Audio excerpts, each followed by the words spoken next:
আশা করি আপনারা ভালো আছেন। আপনাদের স্বাগত জানাই আমার কথা শুনবার জন্যে।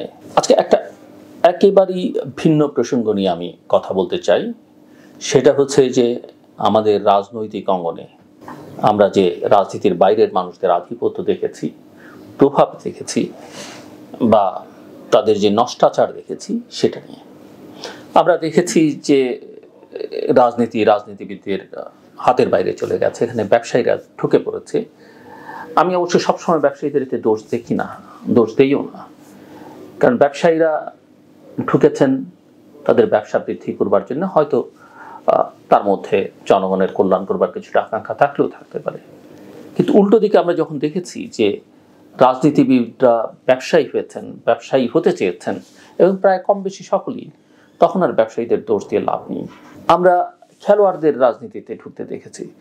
মাশরাফি বিন মুর্তজার মতো ক্রিকেটার, বাংলাদেশ ক্রিকেট দলের, আমি অনেকবার বলেছি বিভিন্ন জায়গায় যে নেতা দেখতে হলে মাশরাফিকে দেখতে হবে, কিন্তু যে মাশরাফি গোটা বাংলাদেশের মানুষের নয়নের মণি ছিলেন, সেই মাশরাফি একটা ফ্যাসিস্ট রাজনৈতিক দলের বা ফ্যাসিস্ট সরকারের এমপি হয়েছেন।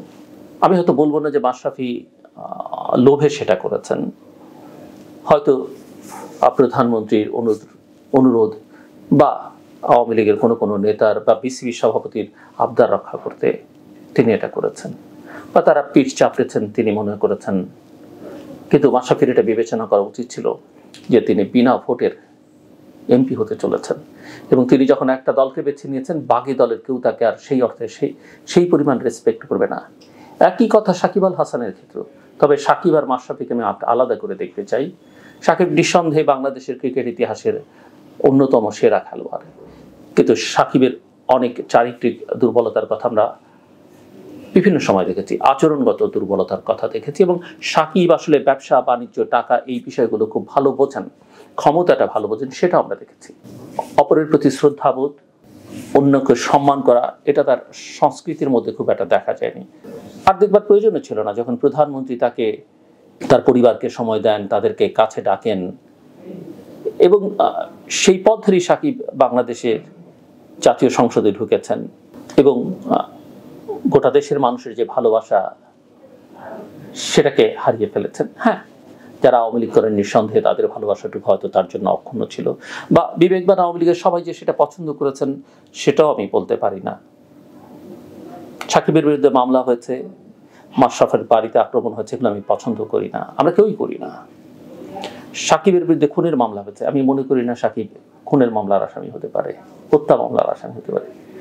তবে আরো অনেক রকমের অপরাধ আছে, অনেকের আছে, দেশে টাকা বাইরে গেছে, দুর্নীতি, সাকিব নানা ব্যবসা প্রতিষ্ঠানের সঙ্গে যুক্ত ছিলেন, সেগুলো খতিয়ে দেখতে হবে। আবার শুধুমাত্র খেলোয়াড় বলি, একজন বড় মাপের তারকা বলি তার সব অপরাধ মাফ, বা বাংলাদেশ ক্রিকেট দলের খেলোয়াড়রা যেমনটা বলছেন আমরা সবাই তার পাশে আছি, সেটাও আমি যুক্তিসঙ্গত মনে করি না।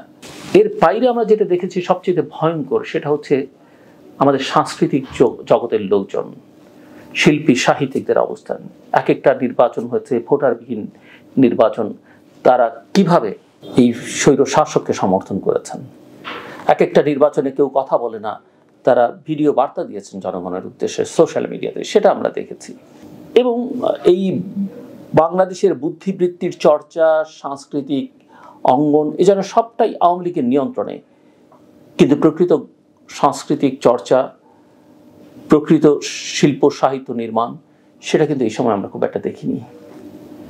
আমরা দেখেছি আওয়ামী লীগ মূলত এক ধরনের সাংস্কৃতিক ফ্যাসিবাদকে মূলধারা হিসেবে কায়েম করে তার উপর ভর করে টিকেছিল। বিরল ব্যতিক্রমবাদে মিডিয়া ছিল এটার অন্যতম সহযোগী, এবং যে কারণে আমি অনেকবার বলেছি, অনেক জায়গায় বলেছি যে বাংলাদেশের মিডিয়া হচ্ছে একটা পাপেট মিডিয়া, সোল্ড মিডিয়া, কোনো প্রফেশনালিজম নাই, দলবাজি, তেলবাজি, এই তার কাজ। প্রকৃত তথ্যপাত্র কখনো বাংলাদেশের মূলধারার সংবাদ মাধ্যমগুলো দিতে পারেনি, বলেন তারা ভয় দেননি। কিন্তু একবার কি সবাই মিলে চেষ্টা করে দেখেছেন যে আমরা সত্যিটা প্রকাশ করি? দেখি সরকার ইন্ডিভিজুয়ালি কেউ করেছেন, ইন্ডিভিজুয়ালি করতে গিয়ে তারা বিপদে পড়েছেন, কিন্তু সবাই মিলে যদি করতেন পরিস্থিতি ভিন্ন হতে পারত। তো আমি যেটা বলতে চাইছি যে সাংস্কৃতিক এই শক্তিগুলোকে কাজে লাগিয়ে আওয়ামী লীগ রেজিম, শেখ হাসিনার রেজিমটি ক্ষমতায় ছিল, আর এই কালচারাল ইন্ডাস্ট্রিটাই রাজনৈতিকভাবে আমাদের পরাধীন করে রেখেছিল। এই ফ্যাসিবাদের সংস্কৃতিকে দার্শনিক এবং বুদ্ধিবৃত্তিকভাবে পরাজিত করতে না পারলে বাংলাদেশের মানুষের রাজনৈতিক মুক্তি আসবে না। এই বিষয়ে আমি আরও কথা বলবো আগামীতে। আজ অল্প বিস্তর বলে রাখি, কাজেই এটা কী রকমের ফ্যাসিবাদ ছিল, কেমন ফ্যাসিবাদ ছিল। সংস্কৃতির প্রতি অঙ্গন, প্রতিটা অঙ্গন এরা যেভাবে কলঙ্কিত করেছে তা যদি আমরা বিবেচনায় নিই তাহলে বলতে পারি যে আওয়ামী ফ্যাসিবাদ মূলত সাংস্কৃতিক ফ্যাসিবাদ কায়েম করেছিল। আর এটাকে সংবিধান সংশোধন করে জমিদার তন্ত্র হিসেবে কায়েম করা হয়েছিল শেখ হাসিনার হাত ধরে। আমাদের এখন ফ্যাসিবাদ বিরোধী কাউন্টার কালচার তৈরি করতে হবে এবং এটা শক্তিশালী না হলে ফ্যাসিবাদী ধারাই মূলধারা হিসেবে আবার ফিরে আসবে। এই তথাকথিত ইসলামোফোবিয়া সেকুলার ফ্যাসিবাদী সাংস্কৃতিক ধারাকে পরাজিত করার কাজ একদিনই হবে না। এই দেশে মুসলিম আছেন, খ্রিস্টান আছেন, বুদ্ধিস্ট আছেন, হিন্দু আছেন, নৃতাত্ত্বিক জনগোষ্ঠী আছেন, সবার সমান অধিকার। আমরা এটাকে কোনো মৌলবাদী রাষ্ট্র হিসেবে দেখতে চাই না। আমরা সব কথার মূল কথা, আমি ব্যক্তিগতভাবে মনে করি বাংলাদেশ একটা লিবারেল ডেমোক্রেট কান্ট্রি হিসেবে শক্তিশালী হোক, প্রতিষ্ঠিত হোক।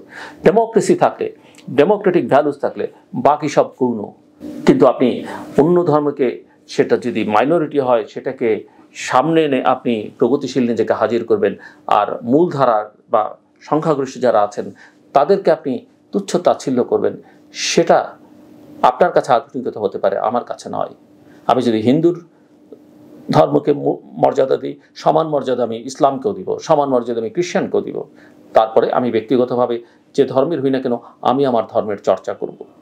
এই বিশ্বাসে কোনো কম্প্রোমাইজ নেই, কিন্তু সম্মান মর্যাদা সব ধর্মই অন্য ধর্মকে দেয়, ইসলাম তো দেয়। সো যেটা আমি বলতে চাইছিলাম যে এই যে ইসলামোফোবিয়া, এই ধারাটাকে পরাজিত করতেই হবে এবং সেটা বাংলাদেশের জন্য অভ্যন্তরীণ কারণে, আঞ্চলিক কারণে এবং ভৌগোলিক কারণে, বৈশ্বিক বিবেচনায় সেটা খুব জরুরি বাংলাদেশে। আমরা গত 15 বছর ধরে এর বিরুদ্ধে লড়েছি, কিন্তু আমাদের সফলতা তেমন উল্লেখযোগ্য অবস্থায় পৌঁছেনি, কারণ রাজনৈতিক দলগুলো এগুলোকে এখনো গুরুত্বপূর্ণ মনে করে না। তারা বুঝতে পারে না ক্ষমতার চেয়ে রাজনীতি জরুরি। এবং আমরা মনে করি, অনেকেই মনে করেন যে ক্ষমতা আপনাকে টিকিয়ে রাখার গ্যারান্টি দিতে পারবে না, কিন্তু রাজনীতি আপনাকে টিকিয়ে রাখবে এবং আপনি ক্ষমতায় আসতে পারবেন। রাজনীতিহীন ক্ষমতার দৌড়াদৌড়ি একটা ফ্যাসিবাদী প্রবণতা, এটা বাংলাদেশে প্রবলভাবে আছে এবং শেখ হাসিনা সেটা প্রমাণ করিয়ে নিজে দেখিয়েছেন। কাজে এমন এক সাংস্কৃতিক ঐতিহ্য আমাদের তৈরি করতে হবে যা প্রকৃত অর্থেই গণতান্ত্রিক। কোনো বিশেষ মতের প্রতি ঘৃণা থাকবে না, আবার নিজেদের মতই সেরা বলে অন্যদের উপর চাপিয়ে দেওয়ার চেষ্টাও করা যাবে না। সাংস্কৃতিক অঙ্গন হতে হবে উদার। দুনিয়ার অন্য সংস্কৃতির সাথে সংযোগ এবং আদান প্রদানের এক সৃষ্টিশীল প্রক্রিয়া আমাদের শুরু করতে হবে। যোগ্যতা ও মেধার বিকাশের সব বাধা দূর করতে হবে। জ্ঞান চর্চার পরিবেশকে করতে হবে সহজ, সবার জন্য মুক্ত। শুধু শহর নয়, গ্রামের তরুণদের মানসিক এবং বুদ্ধিভিত্তিক বিকাশেও মনোযোগ দিতে হবে। চিন্তায়, ভাবনায় উন্নতি না করতে পারলে জাতিগত উন্নতি হয় না, এটা মনে রাখতে হবে।